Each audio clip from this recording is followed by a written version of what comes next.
Do you struggle with rotating your hips in the golf swing? Although limited hip rotation during the golf swing can be down to technical reasons, often amateur golfers do struggle with turning the hips properly due to physical limitations. In the golf swing for a right-handed golfer, we rotate internally with a trail hip and externally with a lead hip in the backswing, and vice versa in the downswing. So how we move the hip joint and whether we can load it up properly and unwind it properly can be as much to do with our limitations in hip mobility as it is with our understanding of technique. If this sounds like you, integrate these 3 mobility exercises either into your daily routine or part of your training program to increase that hip mobility. The first exercise we're going to focus on increasing hip internal rotation. So you're going to need a bench or a chair and a foam roller. Doesn't matter how thick the foam roller is, this is going to help us feel how to lock the hips in. We're going to take a resistance band. Obviously, the stronger the band, the harder this is.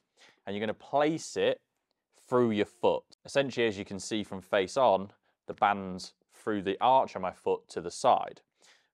The band is currently already trying to pull me apart. So if you've got too much tension on the band, it will be difficult to get into position, but you need enough tension to work the system. So you've got to actually get into setups not super easy. From here, we're going to put both feet together and both knees touching the roller. So now my hips are locked into position. You can even hold the roller if it helps. You've got to feel quite upright because we're trying to maintain posture. We don't want to be pulled out of position. There's almost an element of core strength here. So from here, we're going to slowly let the band rotate the foot outwards. So you see how my knee is still touching, but now the band is losing tension. And from here, I'm going to drive it back into the roller. From here, I'm essentially working the hip internal rotator muscles, both from a strengthening perspective. I'm having to overcome the band tension, but also I'm increasing that flexibility, that range of motion.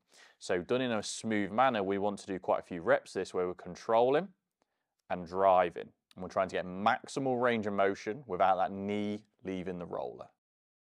With this exercise, we're going to focus on the hip external rotation movement, but with how the movement's done, there's also going to be an element of hip internal rotation. Start by placing your nearest foot through the band, with the band just under the knee. In a 90-90 position, all we're going to simply do is try and feel like the front leg, or the front knee and foot stay on the ground, and we're going to then open up the hip. So we're going into an external rotation, and then we're going to pull the knee down into the ground. So essentially, the tension of the band is pulling the hip open, so more range of motion, and then some strength into the internal to pull it back down.